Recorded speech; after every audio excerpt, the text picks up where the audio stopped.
Assalamualaikum warahmatullahi wabarakatuh. Selamat pagi. Bagaimana kabar kalian hari ini? Semoga kalian selalu dalam lindungan Tuhan, selalu sehat, dan masih bersemangat meskipun kita belum bisa belajar dengan cara tatap muka yang lebih intensif. Sebelum kita mulai pembelajaran pada pagi hari ini, alangkah lebih baiknya kita berdoa menurut agama dan kepercayaan kita masing-masing.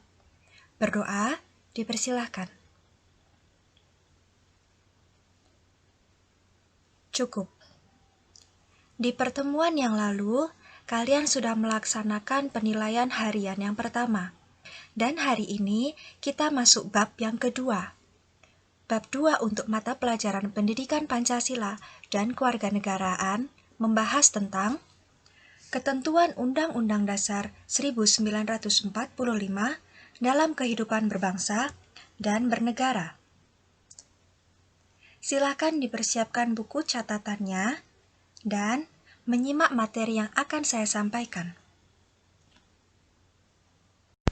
Di pertemuan yang lalu, saya memberikan tugas kepada kalian untuk menyebutkan contoh perilaku masyarakat di lingkungan sekitar yang mencerminkan perwujudan upaya membangun kerukunan beragama. Hari ini, kita membahas subbab yang terakhir, yaitu tentang sistem pertahanan dan keamanan negara Republik Indonesia. Bersyukurlah kita dapat menikmati udara kemerdekaan. Jika kita mengingat kembali masa-masa perjuangan merebut kemerdekaan, kita dapat mengetahui begitu beratnya pengorbanan yang dilakukan para pahlawan. Dengan berbagai cara dan strategi, mereka berusaha melawan penjajah hingga akhirnya kita sekarang dapat menikmati hasilnya.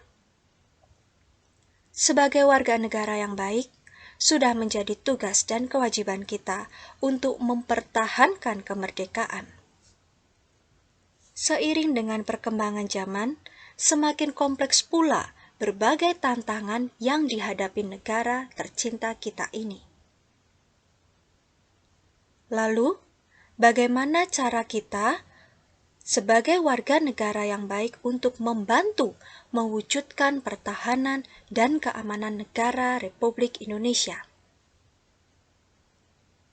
Mari kita pelajari bersama-sama. Substansi pertahanan dan keamanan Negara Kesatuan Republik Indonesia tercantum dalam pasal 30 Undang-Undang Dasar Negara Republik Indonesia tahun 1945. Kalian jangan asing ya dengan istilah substansi. Substansi berarti pentingnya. Jadi, maksudnya adalah pentingnya pertahanan dan keamanan negara Republik Indonesia. Pasal 30 Undang-Undang Dasar 1945 ayat 1, tiap-tiap warga negara berhak dan wajib turut serta dalam usaha pertahanan dan keamanan negara. Ayat 2, usaha pertahanan dan keamanan negara dilaksanakan melalui sistem pertahanan dan keamanan rakyat semesta oleh Tentara Nasional Indonesia dan Kepolisian Negara Republik Indonesia sebagai kekuatan utama, dan rakyat sebagai kekuatan pendukung. Ayat 3, Tentara Nasional Indonesia terdiri atas Angkatan Darat, Angkatan Laut, dan Angkatan Udara sebagai alat negara, bertugas mempertahankan, melindungi, dan memelihara keutuhan dan kedaulatan negara. Ayat 4, Kepolisian Negara Republik Indonesia sebagai alat negara yang menjaga keamanan dan ketertiban masyarakat, bertugas melindungi, mengayomi, melayani masyarakat, serta menegakkan hukum. Ayat 5, susunan dan kedudukan Tentara Nasional Indonesia, Kepolisian Negara Republik Indonesia, hubungan kewenangan Tentara Nasional Indonesia dan Kepolisian Negara Republik Indonesia di dalam menjalankan tugasnya, syarat-syarat keikutsertaan warga negara dalam usaha pertahanan dan keamanan diatur dengan undang-undang. Di pasal 30 ayat 2 tadi sudah disampaikan bahwa TNI dan Polri adalah kekuatan utama, sedangkan rakyat adalah kekuatan pendukung. Jadi, upaya pertahanan dan keamanan negara itu melibatkan semua elemen, termasuk rakyat. Rakyat juga berperan penting dalam usaha pertahanan dan keamanan negara. Sistem pertahanan dan keamanan rakyat semesta yang biasa kita kenal dengan istilah Sishankamrata, yaitu bercirikan kerakyatan. Maksudnya, orientasi pertahanan dan keamanan negara diabdikan oleh dan untuk kepentingan seluruh rakyat. Maksudnya, pertahanan dan keamanan negara itu sebesar-besarnya untuk kepentingan rakyat. Kesemestaan, yaitu seluruh sumber daya nasional didaya gunakan bagi upaya pertahanan.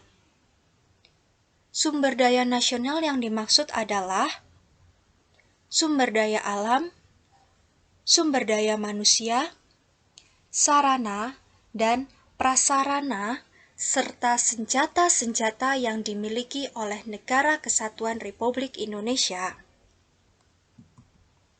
Yang ketiga, kewilayahan, yaitu gelar kekuatan pertahanan dilaksanakan secara menyebar di seluruh wilayah Negara Kesatuan Republik Indonesia sesuai dengan kondisi geografis sebagai negara kepulauan. Sistem pertahanan dan keamanan negara meliputi pengamanan untuk darat, pengamanan untuk laut, dan pengamanan untuk udara. Tugas kalian untuk minggu ini adalah mengidentifikasi mengenai tugas dan fungsi dari TNI dan Polri. Silakan menyebutkan 3 tugas dan fungsi TNI, serta menyebutkan 3 tugas dan fungsi dari Polri. Boleh dibuat tabel maupun tidak. Silakan ditulis di buku tulis, kemudian diupload ke Google Classroom.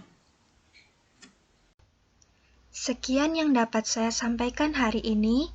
Semoga bermanfaat untuk kita semuanya. Terima kasih atas perhatiannya, dan mohon maaf apabila ada kesalahan dan kekurangan dalam penyampaian materi. Jangan lupa belajar untuk mempersiapkan penilaian harian di pertemuan yang akan datang. Sampai jumpa. Wassalamualaikum warahmatullahi wabarakatuh.